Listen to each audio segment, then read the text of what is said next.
Sharma ji 2 minute में आ गया। साहब साहब साहब मेरी बात सुनो। साहब अरे रुको। साहब साहब अरे यार गाड़ी चली गई, क्या करूं? अरे देखो जरा इसमें क्या है। पैसे? अरे इतने सारे पैसे, ये तो साहब के पैसे हैं। अब और ये क्या, इसमें तो कार्ड भी है, इसमें नाम लिखा हुआ है अजय तिलक नगर। ठीक है, ये पैसे मैं साहब को देकर आता हूँ। ये उनकी अमानत है, ये उन्हीं को देकर आऊंगा। हाँ जी बताइए। अजय डिंगरा का घर यही है क्या? जी यही है। क्यों? अजय डिंगरा जी हैं? नहीं वो तो नहीं है, वो बाहर गए हैं। आप कौन है? मैं उनकी वाइफ। उनकी वाइफ? वो क्या है ना कि ये ना सुबह मंदिर से निकल रहे थे ना, तो ये उनके पैसे गिर गए थे और उनमें ये कार्ड भी था। बस ये कार्ड देखकर मैं यहाँ तक आ गया। तो ये आप उन्हें पैसे दे देंगी? Thank you uncle, thank you so much. मैं उनको दे दूंगी। ठीक है बेटा, मैं चलता हूँ। नमस्ते। अरे साहब हटना, जरा झाड़ू करना है। हाँ जी। अरे बेटा बेटा तुम्हें वो पैसे मिल गए थे ना? कौन से पैसे अंकल जी? अरे बेटा जब तुम कल आए थे ना, तो तुम यहाँ से जा रहे थे तो तुम्हारे पैसे गिर गए थे। मेरी नजर पड़ गई और मैंने उठा लिए, और मैं बहुत देर तक तुम्हारे को बुलाता रहा, लेकिन तुम चले गए गाड़ी लेकर। पर अंकल वो पैसे तो मुझे मिले ही नहीं। अरे साहब उस पैसों में आपके नाम का कार्ड था। मैं कार्ड के एड्रेस पे आपके घर गया, दरवाजा खोला तो देखा तो सामने मेम साहब थी, और मैंने उनसे पूछा कि ये अजय साहब कह रही, हाँ मैं उनकी पत्नी हूँ। तो बस वो पैसे मैंने उनको पकड़ा दिए थे सारे। नहीं, उसने मेरे को पैसों के बारे में कुछ बोला भी नहीं, ना पैसे दिए। और आप मानेंगे मैं भगवान जी के सामने भी प्रार्थना ही करके आया हूँ कि वो पैसे मुझे मिल जाए। एक्चुअली क्या है, मेरे क्लाइंट हैं शर्मा जी, वो पेमेंट मुझे उनकी देनी थी और 2.5 लाख रुपए के आसपास थे। पर मुझे नहीं पता, मेरी पत्नी ने मुझे पैसों के बारे में कुछ नहीं बोला। अगर आप बुरा ना माने तो क्या आप मेरे साथ मेरे घर चल सकते हैं? हो सकता है मेरी पत्नी से कुछ मिसअंडरस्टैंडिंग हो गई हो, या फिर आपने गलती से किसी और को पैसे दिए हो। आप समझ रहे हैं, अगर आप फ्री हो तो मेरे साथ चल सकते हो।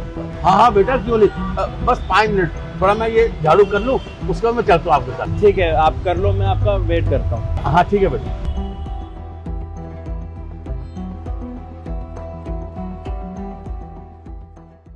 हितांशी, हाँ जी। ये कोई घर पर 2 लाख रुपए देने के लिए आया था क्या? वो पैसे मिल नहीं रहे, मुझे लगा कि शायद नीचे कहीं गिर गए होंगे तो कोई वापस देने के लिए आया हो। नहीं कोई पैसे नहीं देके गया था। यार शर्मा जी की पेमेंट देनी है, सच में कोई नहीं आया पेमेंट देने? नहीं नहीं कोई पैसे नहीं देके गया। और ऐसे कैसे तुम पैसे गिरा देते हो कहीं भी? अंकल एक बार ही आना।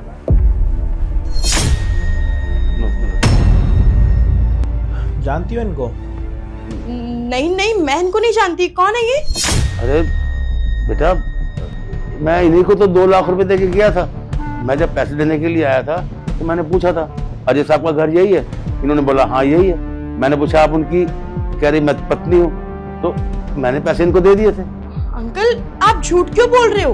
आपने मुझे पैसे कब दिए? और आप हमारे घर कब आए पैसे देने के लिए? हितांशी, ना तो मेरी उनके साथ कोई रिश्तेदारी है, ना वो मुझे जानते हैं, और ना मैं उनका बेटा। कल मैं मंदिर से आया, मेरे पैसे गिर गए थे और इन्होंने मुझे सब कुछ बता दिया कि बेटा तुम्हारे पैसे मिल गए क्या? मैं घर पर आया था तुम्हारी पत्नी को पैसे देने के लिए। पैसे तो मिल गए, लेकिन मैंने इनको ये बोला कि मुझे तो कोई पैसे नहीं मिले।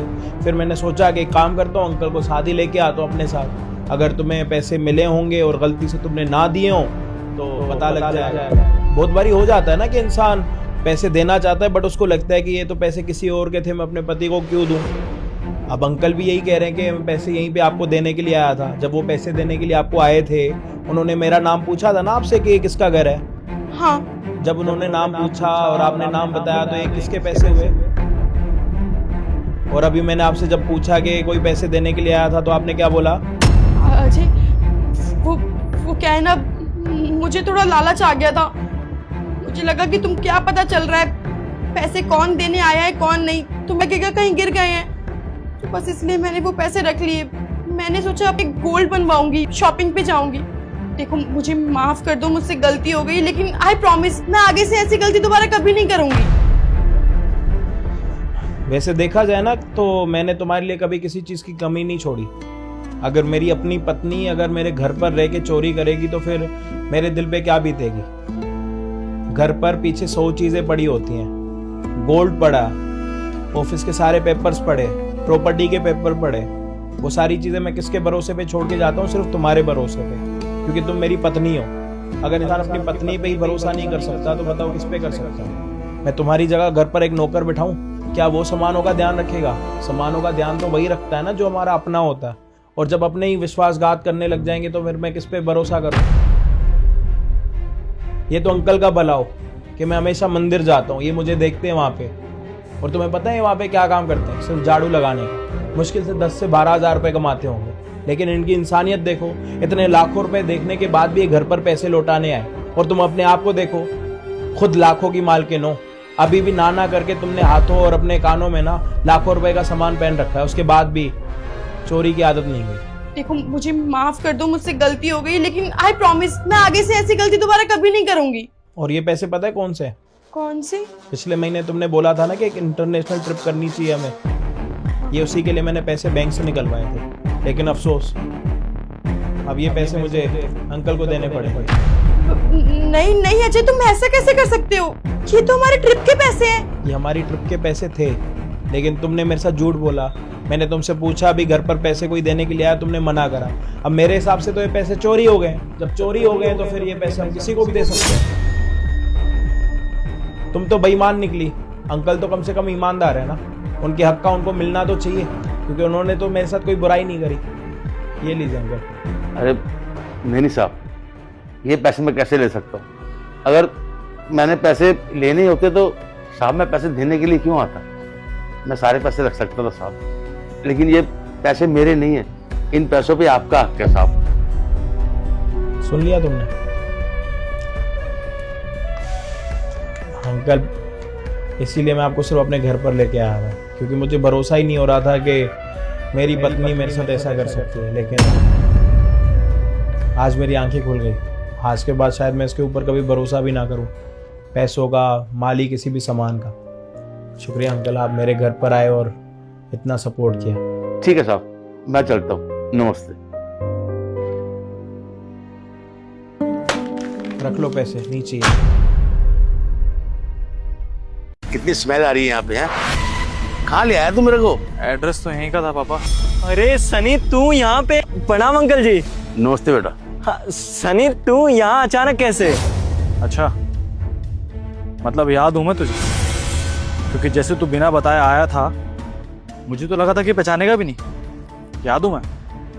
क्या बात है यार।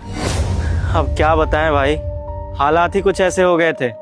तू तो शहर चला गया था पढ़ने के लिए, लेकिन यहाँ गांव में पिताजी चल बसे हमारे, और उनके जाने के बाद हमारे सर पे बहुत कर्जा हो गया था, और हम कोई ढंग की नौकरी भी नहीं कर रहे थे। इसलिए कर्जा चुकाने के लिए वो गांव की ज़मीन बेचनी पड़ी और घर भी बेचना पड़ा। अब पेट पालने के लिए यहाँ शहर में आ तो गए, लेकिन यहाँ पे भी आके कुछ ढंग के काम मिले नहीं, इसलिए यहाँ झुग्गी झोपड़ी में रह रहे हैं और अपना गुजारा कर रहे हैं। तू बता, तू आज यहाँ अचानक कैसे मिल गया? सनी, ये तेरा वही दोस्त है ना जो बचपन में हमारे यहाँ आता था, तेरे साथ खेलता था, कूदता था, खाता पीता था, बहुत शरारत करता था। ये सतीश नाम है ना इसका? हाँ पापा, ये मेरा वही दोस्त है सतीश, जो स्कूल में मेरे साथ था, जिंदगी भर साथ रहने के वादे करता था मुझसे, साथ घूमता था, साथ शैतानी करता था। लेकिन अब शायद दोस्त रहा नहीं है मेरा ये, क्योंकि पिछले 5 साल से मैं इसे किस तरह से ढूंढ रहा हूँ ना पापा, ये बात आप भी जानते हैं और मैं भी। नहीं रहा ना तू मेरा दोस्त? अरे नहीं भाई, ऐसे मत बोल।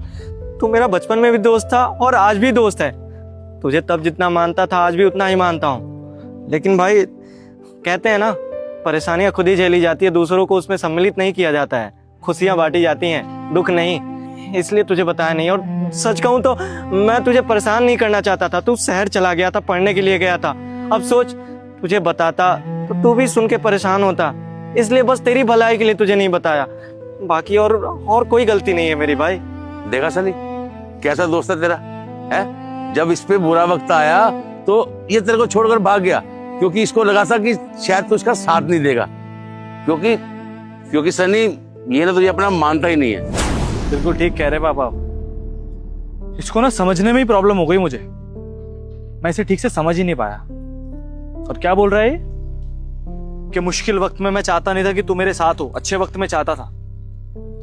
अभी बताता हूँ इसको। ये जो लेडीज खड़ी कौन है? ये हमारी धर्मपत्नी है, तेरी भाभी है। देखा बेटा, इसने तुझे बिना बताए शादी भी कर ली। अरे चलो, मुझे ना बताता, मुझे ना बुलाता अपनी शादी पे, लेकिन कम से कम अपने बचपन के दोस्त को तो बुला लेता शादी पे। अरे नहीं अंकल जी, आप तो ऐसे मत बोलिए। आप बड़े हैं, कम से कम बच्चों को समझना चाहिए आपको। और मैं पहले भी आपको पिता जैसे मानता था, आज भी आपको पिता ही मानता हूँ। रही बात इनकी, तो जीवन में बहुत सारी ऐसी मजबूरियाँ आती हैं जो अकेले ही निपटना पड़ता है, बताया नहीं जा सकता। इसलिए कुछ मजबूरी है, इसलिए आप लोगों को बता नहीं पाया, बुला नहीं पाया। उसके लिए मैं हाथ जोड़ के आप दोनों से माफी मांगता हूँ। ये शायद कभी मेरा दोस्त था ही नहीं।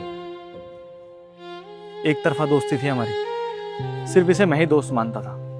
तभी तो तू जानता सतीश, आज मैं यहाँ क्यों आया हूँ? मेरी शादी है अगले महीने, और मैंने सोचा था कि मेरी शादी का जो पहला कार्ड होगा ना, वो मैं तुझे दूंगा। मैं चाहता हूँ कि मेरी शादी में सबसे पहले तू आए। अभी तक रिश्तेदारी में किसी को कार्ड नहीं दिया है मैंने। दर दर की ठोकरें खा रहा हूँ, सिर्फ तुझे ढूंढ रहा हूँ। इवन मैंने पापा से ये तक बोल दिया था कि अगर सतीश नहीं मिला ना मुझे, तो मैं कोर्ट मैरिज कर लूंगा। अगर मेरे अच्छे वक्त में वो मेरे साथ नहीं है, तो मुझे ये वक्त चाहिए ही नहीं। तो किस्मत है मेरी कि तेरा पुराना आईडी कार्ड पड़ा था मेरे पास, उसमें तेरे गांव का एड्रेस मिला। माँ से पता किया कि मेरा दोस्त है कहाँ, या फिर है भी या नहीं। देख भाई, तूने अपना दोस्त नहीं माना, कोई बात नहीं, लेकिन मैं तुझे अपना दोस्त मानता हूँ, इसलिए शादी का पहला कार्ड तुझे देने आया हूँ। ले भाई सच बताऊं तो मुझे बहुत खुशी हो रही है ये जान के कि तेरी शादी हो रही है। मैं तो बचपन में तुझसे कहता था कि मैं तेरी शादी में ना खूब नाचूंगा। और भाई वो बचपन की बातें ना अभी भी मुझे याद है। तो चिंता मत कर, मैं तेरी शादी में जरूर आऊंगा।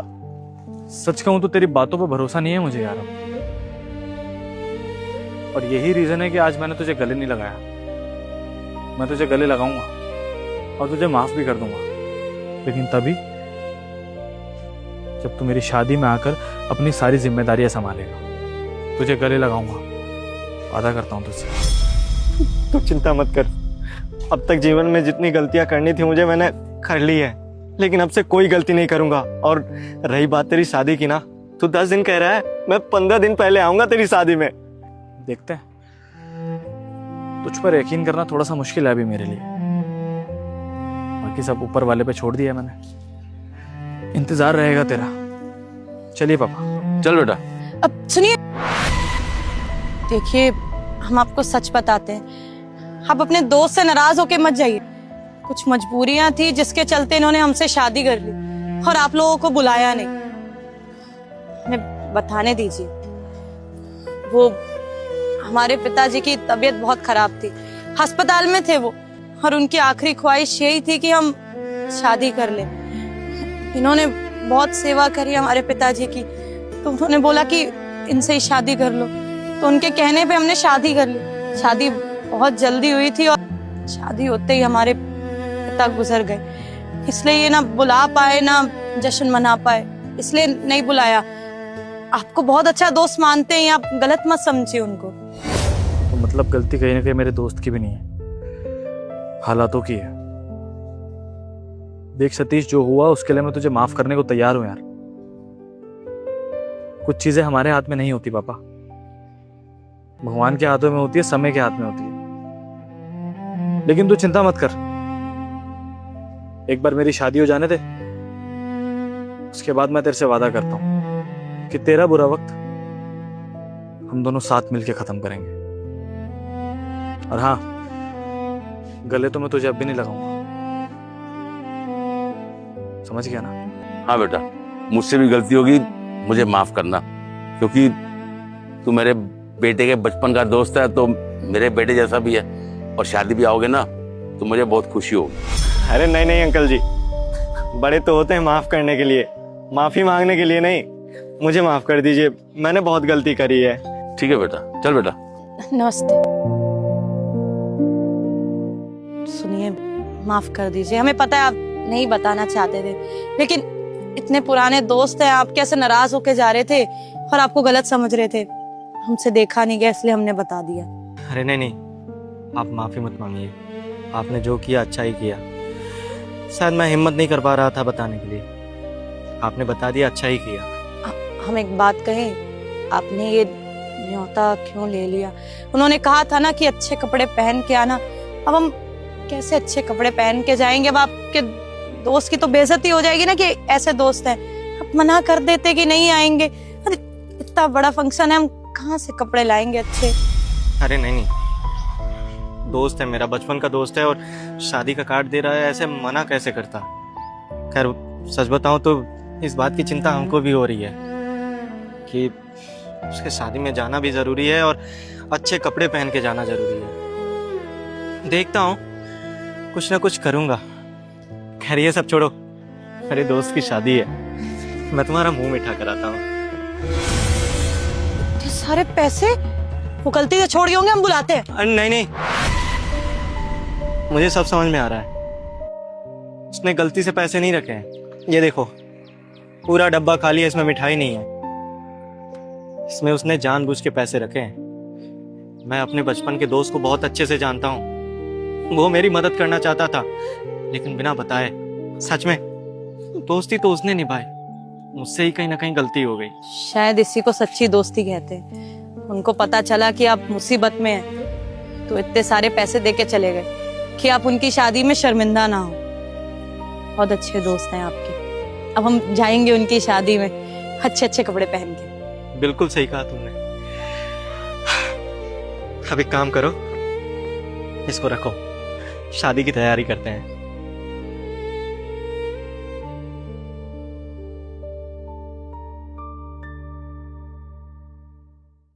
भाभी 1000 रुपए होंगे आपके पास? वो भैया ने बोला आपसे लेने के लिए, वो गाड़ी में पेट्रोल भरवाना है मुझे। एक मिनट। नमस्ते।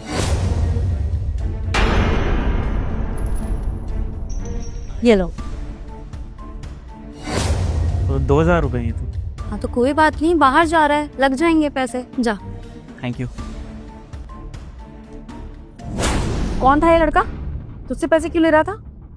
माँ, ये उनके मामा जी का लड़का है, हमारे साथ ही रहता है, तो हम ही लोग इसका सारा खर्चा उठाते हैं। अरे तो मामा जी का लड़का है ना, कोई सगा देवर थोड़ी है। ये निठल्ला निकम्मा है क्या? कोई काम वाम नहीं करता, शरीर से तो हट्टा कट्टा है पर काम नहीं करता, तुझसे पैसे ले रहा है। देख लिया होगा ना इसने, तेरा पति अच्छा कमाता है, आके बैठ गए यहाँ उठा के। ऑफ कोर्स दीदी, मम्मी बिल्कुल ठीक बोली है। और अभी आपने खुद ही कहा ना कि ये जीजू का सगा भाई नहीं है, कि उनका कजन ब्रदर है, तो जीजू इसके लिए इतना सब कुछ क्यों कर रहे हैं? अरे आप लोग अपने फ्यूचर के लिए पैसे बचाइए, कल को आपकी फैमिली होगी, आपके बच्चे होंगे, उनको भी तो पैसों की जरूरत पड़ेगी ना। और अभी इसने आपसे 1000 रुपए मांगे, आपने इसको उठा के 2000 रुपए दे दिए। आपको पता भी नहीं है कि वो बाहर जाके क्या करता होगा उन पैसों का, क्या पता नशे करता हो, लड़कियों के साथ घूमता हो। अरे आप क्या कर लोगे? आप कौन सा उसके पीछे पीछे जा रहे हो? मम्मी की बात समझो, मम्मी बिल्कुल ठीक बोल रही है। अरे बस भाई, पता है मुझे कि तुम लोग मेरे बारे में सोच रहे हो, पर ऐसा कुछ भी नहीं है। अब माँ, उसकी फैमिली इतनी रिच नहीं है, तभी तो हमारे साथ रहता है। यहाँ पे आया अपनी पढ़ाई पूरी करने के लिए, अभी पढ़ाई कर रहा है। इतनी जल्दी कैसे नौकरी लग जाएगी? अभी नहीं कमाता है। अभी जब कुछ नहीं कर रहा है तब तक हम ही लोग उसका खर्चा उठा रहे हैं, और हमें कोई दिक्कत नहीं है उसका खर्चा उठाने में। वैसे भी बहुत मानता है हमें। छोटा है, अरे ये हट्टा कट्टा निठल्ला है, इसको भेज के ही काम करने के लिए। और एक बात बता, सगा देवर नहीं है ना, अरे मामा का लड़का है, इतनी दूर के रिश्ते को लेके चलेगी क्या? अपना घर देख, अपना घर संभाल। ये दामाद जी कमाते हैं, तुम दोनों ऐश करो, अपने पे पैसे उड़ाओ, इसके पीछे पैसे खर्च करने की क्या जरूरत है? देख, माँ हूँ इसलिए समझा रही हूँ, अपने पैसे बचा के चल। ऐसे लोगों पे पैसे उड़ाएगी ना तो जिंदगी में कुछ सेविंग नहीं कर पाएगी। और इन लोगों का क्या है, इसने देखा है, तू अकेली रहती है, तेरा पति तो दिन भर काम पे रहता है, बस तुझे पागल बना के पैसे ऐड रहा है। हमें पता है कि जीजू कितनी मेहनत से पैसे कमाते हैं और आप खामखा इसके ऊपर पैसे उड़ाए जा रही है। थोड़ा सा तो ख्याल कीजिए जीजू का, उनको पता चलेगा ना तो मुझे लग रहा है उन्हें भी बुरा लगेगा। आपको ही ज्यादा इसके ऊपर तरस आ रहा है। अरे ऐसा कुछ भी नहीं है, तेरे जीजू बिल्कुल नाराज नहीं होने वाले, बल्कि उन्होंने ही अलाउ किया है कि मैं उसको पैसे दूं अगर वो ना हो तो। और माँ आप ये कैसी बातें कर रहे हो? अरे वो हमारे घर का है, हमारा रिश्तेदार है, अगर हम लोग उसका थोड़ा खर्चा उठा लेंगे तो क्या दिक्कत हो जाएगी? अरे आप लोगों के भी तो खर्चे उठाती हूँ ना मैं कभी कभी। आप बताओ मुझे, अगर मैं ऐसी ही सोच रखने लग जाऊँ तब तो बस चुका मेरा घर। आप लोग क्या मेरे घर पे फूट डालने आए हो इतने टाइम बाद? अरे आराम से आए हो, बैठो आराम से बातें करो, एंजॉय करो और उसके बाद अपने अपने घर जाओ। लेकिन नहीं, आपको तो मेरे घर में कलेश करवाना है। अरे वो तो शुक्र मना वो सुन नहीं रहे, अगर वो सुन रहे होते तो कैसा लगता उन्हें कि मेरी माँ और मेरी बहन उनके बारे में और उनके रिश्तेदारों के बारे में ऐसी सोच रखती हैं। माँ बस करो प्लीज। और छोटी एक बात बता, तू भी तो कोई जॉब नहीं कर रही है ना, तुझे पैसे देती हूँ ना जब भी तू मांगती है, और माँ आपको भी मैं पैसे देती हूँ जब भी आपको जरूरत होती है, तो फिर तो मुझे मना कर देना चाहिए ना, मैं आप लोगों की खर्चे क्यों उठाऊं? और माँ एक बात बताओ मुझे, जब मेरी शादी हुई थी आपने क्लियरली मुझसे क्या बोला था कि बेटा अब तू अपने ससुराल जा रही है, मतलब अपने असली घर जा रही है, अब अपने मायके की तरफ पीछे मुड़ के भी मत देखना, क्योंकि अब तेरा असली घर तेरा ससुराल ही है। तो फिर तो उस हिसाब से जब आप मुझसे मदद मांगते हैं तो मुझे मना कर देना चाहिए कि भाई मैं क्यों करूँ तुम लोगों की मदद, मेरा घर है, मेरे पति का पैसा है, मैं आप लोगों के ऊपर क्यों उड़ाऊं? मुझे भी नहीं करना चाहिए ना, लेकिन मैं करती हूँ क्योंकि माँ ये आपके संस्कार है। और वैसे भी आप लोग मेरे अपने हो, अगर आप लोगों के खर्चे और आप लोगों की परेशानियों में मैं साथ नहीं खड़ी होंगी तो और कौन होगा? इसीलिए आप लोगों की हमेशा मदद करती हूँ। तो आप ये कैसे बोल सकती हैं कि अगर उनका कोई रिश्तेदार है तो मैं उन्हें पैसे देने से मना कर दूं? अरे जब उनको कोई दिक्कत नहीं है, मुझे कोई दिक्कत नहीं है, तो आप दोनों को इतनी दिक्कत क्यों हो रही है? अरे तो वो तेरी सगी बहन है, मैं तेरी माँ हूँ, ये कहाँ मामा का लड़का। अरे इन लोगों के ना कोई दीन ईमान नहीं होता है, मैं सच कह रही हूँ। ये तेरा घर बर्बाद करके छोड़ेगा, ठल्ला है, भेज इसको काम वाम पे, कहीं लगवा दे नौकरी पे। दामाद जी तो इतने लोगों को जानते हैं, कहीं लगवा देंगे, अच्छी मिल जाएगी, 10-12 हजार रुपए कमा लेगा कहीं। तू क्यों पैसे बर्बाद कर रही है अपना? अरे पैसा बचा, आगे तेरी लाइफ है, तेरे भी बच्चे होंगे, तू ऐसे पैसे उड़ाती रहेगी 1000 की जगह 5000 2000। देख मैं माँ हूँ, इसे समझा रही हूँ, बाहर से कोई नहीं आएगा समझाने के लिए तुझे। और दीदी आप ये कैसी बात कर रही है? आप हमको, अपनी फैमिली को उससे कंपेयर कर रही है। अरे हम आपके अपने हैं और वो बाहर से आया हुआ है। दीदी आप ऐसी बातें मत करिए, और हम तो आपको अपना समझ के पैसे मांगते हैं, हमें नहीं पता था कि आप हमें जता देंगी कि आप हमें पैसे देती है। और एक बात बताइए, हमें और उसमें कोई फर्क नहीं है क्या? अरे वो बाहर से आया हुआ आपके घर में आके रहता है, हम तो कभी कभी आपसे मिलने आते हैं, आपके वेल विशर्स हैं, आपका अच्छा ही चाहेंगे। अरे छोटी, मैं कंपेयर नहीं कर रही हूँ, मैं बस एक नॉर्मल सी बात बता रही हूँ। जैसे आप लोग मेरे लिए अपने हो, वैसे ही वो उनके लिए अपना है। आपको पता भी है भाई से भी ज्यादा प्यार करता है वो। अरे इतना तो सगा भाई भी प्यार नहीं कर सकता जितना वो करता है, और मुझे वो अपनी भाभी माँ के समान मानता है। तो आप ही बताओ कैसे रिश्ता तोड़ दें और कैसे उसका ख्याल ना रखें? और माँ आप तो बड़ी है ना, आपने अपनी पूरी जिंदगी देखी, आपको पता है रिश्ते कैसे बनते हैं, घर कैसे बनते हैं, चीजें कैसे चलती हैं। आप मुझे ऐसा सिखाने आई हैं मेरे घर में? और मेरा छोड़ो, चलो मेरी तो शादी हो गई और शुक्र है कि मुझे इतनी अकल है कि मुझे अपना घर कैसे बसाना है। आप उसको ये सब कैसे सिखा सकते हो? आप उसके दिमाग में इतनी नेगेटिव बातें कैसे डाल सकते हो? और कल को जब उसकी शादी होगी तो आपको क्या लगता है कि ऐसी सोच रखने के बाद वो अपने ससुराल में एक दिन भी टिक पाएगी? नहीं माँ, ऐसे घर नहीं चलते हैं। अरे आपको मुझे सिखाना चाहिए, आप इतनी बड़ी हैं, लेकिन नहीं, आप तो यहाँ मेरे घर में दरार डालने आ गई हैं। अगर इनको पता चलेगा वो क्या सोचेंगे कि मेरे घर वाले उनके बारे में ऐसी सोच रखते हैं, और उनको कितना बुरा लगेगा। आपको पता भी है वो आपकी कितनी इज्जत करते हैं, और आप उनके ही रिश्तेदारों के बारे में ऐसी सोच रख रहे हो। और तो और आप मेरे घर में आके मुझे इतनी बातें सुना रहे हो। देखिए दीदी, आप जितनी मर्जी बातें घुमा लीजिए, लेकिन ना सच्चाई यही रहेगी कि वो बाहर से आया हुआ है। और वैसे भी मम्मी, मैं ना आपको एक बात क्लियर बता देती हूँ, मैं इनके जैसी तो फ्यूचर में बिल्कुल भी नहीं बनने वाली हूँ। पता नहीं है ऐसा कैसे कर सकती है अपने पति के पैसों के साथ। मैं जब शादी करूंगी ना तो मैं अपने पति के पैसे सेव करूंगी और उन्हें सिर्फ अपने ऊपर खर्च करूंगी। इनकी तरह नहीं किसी भी अरे गहरे को उठा के पैसे दे दिए। और इन्हें बात समझ में ही नहीं आ रही, अब कब से इन्हें समझाई जा रही है, लेकिन इन्हें तो लग रहा है कि हम इनके दुश्मन है। Very good. और एक बात बताऊं, तू ना मेरे जैसी कभी बन भी नहीं सकती, एंड सॉरी टू से मैं तेरी तरह कभी बनना भी नहीं चाहती, क्योंकि मुझे पता है मुझे अपना घर कैसे बनाना है। और मैं भी तुझे यही सलाह दूंगी कि तू भी ना अपना घर बसाना सीखियो, मम्मी की तरह घर तोड़ना नहीं। और माँ एक बात बताओ, आप उनके परिवार के बारे में इतनी सारी चीजें बोल रही हो, अरे वो आज जो भी हैं वो किसके दम पे हैं? अपने परिवार की वजह से ही तो है। अगर बचपन में उनके परिवार ने उनको सपोर्ट ना किया होता, पढ़ाया लिखाया ना होता, तो क्या आज वो जिस मुकाम पे है वो हो पाते? पर ऐसा नहीं है कि इन चीजों में सिर्फ माँ बाप का ही साथ होता है। अरे रिश्तेदारों का भी साथ होता है, हर रिश्तेदार हमारे रिश्तेदारों की तरह नहीं होते हैं, जिनको अगर सक्सेस दिख जाए तो उनकी जलने लगती है। माँ उसके रिश्तेदार अच्छे हैं और आपको तो पता है ना अच्छे से, आप तो मिली भी हुई हैं। और वो तो बेचारा बच्चा है, छोटा है, अभी कुछ नहीं कर रहा है। अरे माँ वो छोटा है, छोटी की उम्र का है, और आप उसके बारे में ऐसा कैसे सोच सकती हैं? माँ अपने 2 बेटियों को पाल के बड़ा किया है। आपने कभी हमें ये फील नहीं होने दिया कि हम लड़कियां हैं। आपने हमेशा लड़कियों से बेहतर हमें शिक्षा दी है, बेहतर ज्ञान दिया है, बेहतर परवरिश दी है। उसके बाद भी आज आप मेरे घर में आके मेरे रिश्तों को लेकर ऐसे बोल रही हैं। माँ कड़वी बात है लेकिन सच बता रही हूँ, आपका कोई लड़का नहीं है। कल को जब आपको दिक्कत होगी ना, या तो मेरे पास आके रहना पड़ेगा या छोटी के पास। और सच बता रही हूँ, आप ऐसी मेंटालिटी के साथ ना तो छोटी के साथ रह पाएंगी और मैं तो बिल्कुल नहीं रखूंगी, क्योंकि मुझे मेरा घर तुड़वाने का कोई शौक नहीं है। लेकिन एक चीज जरूर बोलूंगी, अगर मैं आपको अपना मानती हूँ ना, तो आप लोग भी ये चीज सीखिए। जरूरी नहीं है कि लोगों को आप नफरत की नजरों से देखें, और वैसे भी कोई पराया थोड़ी है, वो हमारा अपना है। वो आप लोगों की सोच है कि आप लोग किसे अपना मान रहे हो और किसको पराया। बस यही ज्ञान ना तुझे एक दिन ले डूबेगी, जब देखो ज्ञान बांटती रहती है। अरे अपने अपने होते हैं, तो पराया ना पराया ही होता है। तो कितना भी कर ले, देखना एक दिन ये धोखा जरूर देगा। अरे पैसे लूट रहा है, घर में रह रहा है, इसको चाहिए क्या? शहर में ऐशो आराम की जिंदगी है, उसको कुछ करना ही नहीं पड़ रहा है। देख बेटी, मैं जितना समझा सकती हूँ ना मैंने समझा दिया। अब तेरी मर्जी, तू अपने घर में आग लगा, अपने पति के भाई के ऊपर जितने मर्जी उतने पैसे उड़ा, मुझे नहीं पता। चल बेटी। रहने दो मम्मी, आप भी कैसे समझा रही हो? इन्होंने कभी आपकी बात सुनी है क्या? अरे हमेशा से आप इन्हें समझाती आई हो, आपकी परवरिश में ये बड़ी हुई है, लेकिन अक्ल ना इनमें जरा सी भी नहीं है। इन्हें तो लग रहा है कि हम इनके बुरे के लिए बोल रहे हैं। मैं तो कह रही हूँ हम चलते हैं यहाँ से, बहुत बेइज्जती कर ली है इन्होंने हमारी, इससे ज्यादा मुझे अपनी बेइज्जती नहीं करवानी है। अरे ये खुद कितनी नेगेटिव है, मेरे बारे में नेगेटिव बुरे कह रही है कि मेरा कभी घर नहीं बसेगा इस तरीके से। आप चलिए मम्मी, मुझे नहीं रहना यहाँ। अरे एक मिनट छोटी, मेरा वो मतलब नहीं था, तुझे भी पता है। मैं तुझे बस इतना सिखाना चाहती हूँ कि घर ऐसे नहीं चलते, और ना ही रिश्ते कभी ऐसे चलते हैं। मैं मानती हूँ कि आप लोग मेरे बारे में भलाई सोचते हो, लेकिन माँ ये कोई भलाई नहीं है। अगर मैं अपने दिमाग में ऐसी चीजें लेकर आऊंगी तो मेरा घर बसेगा नहीं बल्कि टूट जाएगा। और यही चीज मैं तुझे समझाना चाहती हूँ। कल को तेरे ससुराल में कोई दिक्कत हो ना, तो मैं यही कहूंगी कि माँ के पास जाने से पहले मेरे पास आ जाइयो, अच्छी ही सलाह दूंगी। और आप लोग इतने टाइम बाद आए हो, ये नहीं कि बैठ के बातें करो, हम लोग अच्छे से रहें, यहाँ पे चाय पानी पिए, लेकिन नहीं, एक कोई टॉपिक स्टार्ट हो गया तो उस पे इतनी नेगेटिव हो गए हो आप कि मुझे ही सुना रहे हो। अरे आराम से बैठो, बातें करते, इतने टाइम बाद आए हो, वो भी आते ही होंगे आपसे मिलने के लिए। क्या हो गया आप दोनों को? देख तू अपना घर संभाल, मुझे इंटरफेयर नहीं करना है। अरे मैंने तो माँ समझ के कि चलो भाई माँ हो, समझा दूं बेटी को, तेरी भलाई के लिए बोल दिया, पर तू तो उल्टा माँ को सुनाई जा रही है, बहन को सुनाई जा रही है। माँ बेटी को क्या सिखाएगी ये वो, मुझे नहीं सुनना तेरी बात, तुझे जो मर्जी आए कर। चल। अरे छोटी माँ। तान्या, मम्मी और ऐश्वर्या आए थे ना, कहाँ गए?